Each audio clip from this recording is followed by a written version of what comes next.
Leksiyana davamı, hürmetlik vatandaş bugün çislağı 2022 yıl 5. ayının 18. gün. Endiki mavzumunda vatandaş Xalqaro cemiyetinin Rusya'nın uzun kesil taşlayıp itişige uzun kalmadı. Mavzulu haber 5. ayının 17. gün Menviyet orbiti ilan kılındı haber. Bundan başlandı. Rusya matbuatı artı 17. gün haber kılıp bundan görsetti. Rusya Federasyası Duma Tüven Palata Duma'nın maun başlığı Spiotovich Osmanovich Tolstoy. Bundak dedi.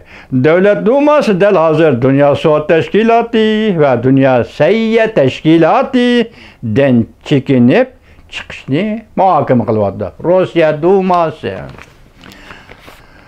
Osmanovich Tolstoy bundak görsetti. Rusya Tashqi ishlar Ministrliği kelishimga o'xshaydigan bir jadval avatdi. Biz yuqori palata bilan buni muhokama qilishni, orqada yuqorqi ishki organdan chekinib chiqishni muhokama qilyapmiz. Osmanovich Tolstoy mundaq ko'rsat. Rossiya Yevropa doimiy komitetini allaqachon chekinib chiqdi. Endi Dünya Soğut Teşkilatı ve Dünya Seyye Teşkilatı'nın çekinip çıkışlı kaldı. Bu iki teşkilat Rusya'ya münasebetlik bağırlık, mülazimet ve mecburiyetlerine sel qaradı. Rusya Ukrayna'ya tecavüz kılıp kirgenden beri her xil xalqaro teşkilatlardan çekinip çıkışga başladı.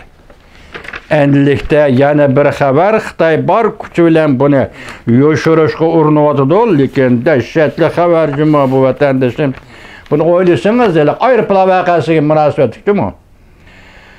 3. ayning 21. kuni bir aeroplan Guangxi'da osmondan tik holatda tushib ketdi Jungo'ning. Shunga munosabat. Sharq aviatsiya shirkatining aeroplan voqeasi qasddan planlanganmi?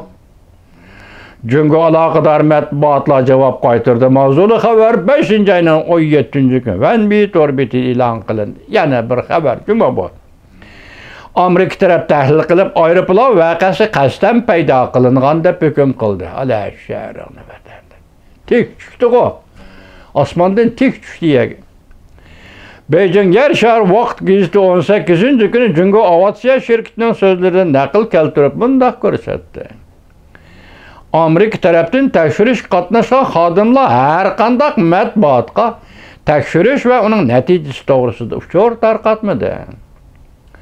Sharq aviatsiyasi MU-735 belgilik navbatchi aeroplan 3. ayning 21. kuni Guangxi o'lkasida osmondan yerga tushib ketib, aeroplan voqeasi paydo qildi. Aeroplandaki 132 nafar odam butunlay qazo qildi. Wall ko'chasi gazeti 17. kuni xabardor kishilarning so'zlaridan naql keltirib bunday ko'rsatdi.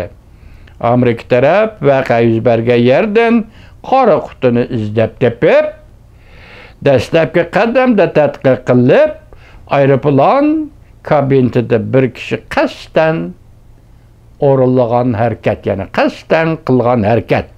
Natija aeroplan tik holatda yerga tushib ketdi. Bu nima ish, vatandosh? Jungoliklar bu aeroplan voqeasini shular paydo qildi degan gap, nima degan gap?